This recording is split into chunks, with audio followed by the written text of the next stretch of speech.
La dernière rencontre annuelle du pasteur Théodore Andossé avec les dirigeants de l'église à Yaoundé a eu lieu le samedi 18 décembre dernier. Au cours du ministère rendu, le besoin de planifier l'année 2022 avec un point d'honneur mis sur la nécessité de poursuivre la spécialisation sur les points forts a été présenté. Le leader a par là ouvert pour les dirigeants présents une fenêtre sur l'année 2022, telle que nous le verrons dans ce journal. Voilà donc, c'est tout pour les titres. Bienvenue à cette nouvelle édition du Koumé News.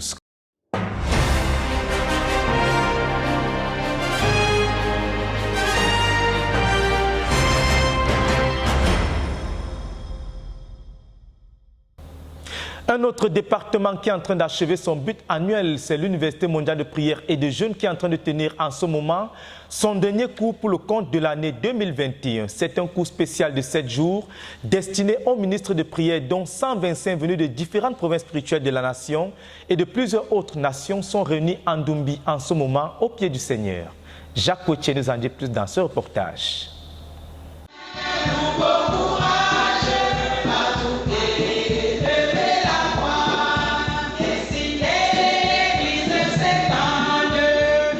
L'Université mondiale de prière et de jeûne pour la conquête du monde est en train de tenir son dernier cours de l'année 2021 à Dumbi. C'est un cours spécial destiné à ceux qui sont dans le ministère de prière.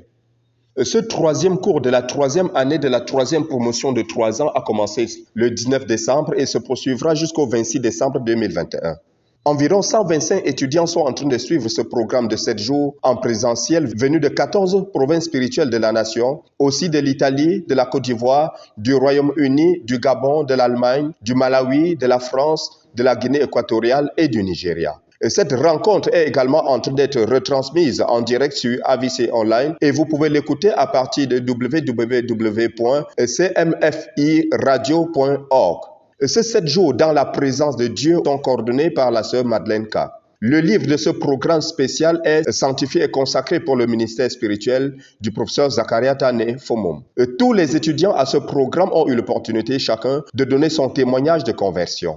La sœur Céline Bidja a entretenu ses étudiants dans le fait d'établir les buts et de les accomplir. Le thème de l'enseignement du pasteur Théodore Andossé, orateur principal de ce cours, est « Prier pour un dirigeant ». Vous aurez le compte rendu complet de cette rencontre dans notre prochaine édition. De Dumbi pour la RTVC, Jacques Kwechi. Dans l'église du quartier général, le pasteur Alphonse Tawet a tenu une retraite de formation des dirigeants dans la localité de Nkoteng du jeudi 16 au vendredi 17 décembre dernier. Elle s'inscrit donc dans le cadre de la poursuite du but de 10 000 dirigeants à la phase 3 dans l'église du quartier général. Le reportage. Dans la continuité de la poursuite du but de l'église du quartier général, but qui est réparti sur 4 axes, le pasteur Alphonse Tawet, dirigeant de l'église à la base et responsable de l'axe de la formation des dirigeants, s'est rendu dans la localité de Nkoteng du 16 au 18 décembre dernier pour une retraite de formation des dirigeants. La rencontre qui a rassemblé 35 personnes le premier jour et 45 personnes le deuxième jour se déroulait chaque soir de 17 h à 21 h durant ces 2 jours de ministère. C'est donc avec beaucoup de joie et de louange que les saints réunis ont accueilli le pasteur et son équipe. La rencontre a débuté par la présentation de tous les participants. Après cela, la parole a été passée au pasteur Alphonse Tawet et son partage a été principalement axé sur la présentation de notre ministère qui est le fruit de la relation du frère Zach avec Dieu. L'orateur a ainsi présenté la vie et le ministère du frère Zach ainsi que les batailles qu'il a menées contre les principautés et les puissances, libérant ainsi la voie pour l'avancement de notre entreprise qui est la conquête du monde. Il a pour cela rappelé les différentes principautés qui ont été renversées, en l'occurrence le prince satanique de Yaoundé, le prince satanique de Douala, le prince satanique du Cameroun et les armées de méchanceté malsis, bouddhistes et communistes qui ont été renversées. Par la suite, le pasteur Alphonse a rappelé à chaque dirigeant que dans notre entreprise qui est celle de la conquête du monde, chaque dirigeant est appelé à être un actionnaire de cette entreprise, lui-même étant l'action qui doit être investie. Par la suite, il a présenté les fondements de notre ministère, ce qui constituait le deuxième axe de son exhortation. Ainsi, il a tout d'abord présenté comme premier fondement la Bible qui est notre référence. Et pour cela, il a relevé que la vision de notre ministère est purement biblique.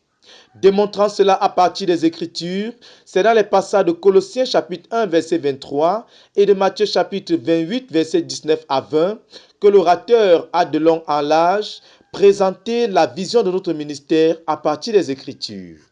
Le deuxième jour, le pasteur Alphonse Tarouet a poursuivi avec la présentation du deuxième pilier de notre ministère, à savoir Jésus-Christ, notre modèle.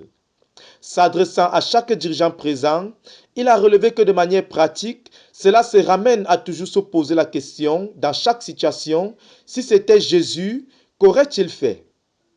Se saisissant de cette occasion, face à la foule de personnes présentes, le pasteur a lancé l'appel à tous ceux qui ne connaissent pas encore Jésus, car pour l'avoir comme modèle, il faut tout d'abord le connaître et l'avoir comme Seigneur et Sauveur. En réponse à cet appel, 22 personnes se sont levées et ont reçu le Seigneur Jésus-Christ dans leur cœur, et 2 d'entre elles ont obéi aux eaux du baptême et se sont fait baptiser le lendemain matin. Au terme de ces 2 jours de retraite comme bilan, 30 dirigeants ont été suscités et formés. 7 d'entre eux se sont engagés à se tenir avec le missionnaire Diop Bambou pour la conquête de la localité de Nkoteng et ses environs. À Dieu soit toute la gloire pour le but de 10 000 dirigeants assistés et formés dans l'église du quartier général pendant la phase 3, qui a connu une avancée majeure à l'issue de cette rencontre. De Koumé pour la RTVC, Dan Josué Molola Bekoum. Voilà, fidèles téléspectateurs de la Radio Television Voice of the Cross, nous sommes donc parvenus au thème de cette présentation. Restez connectés sur la chaîne de la Bible pour la suite des programmes. Que Dieu vous bénisse.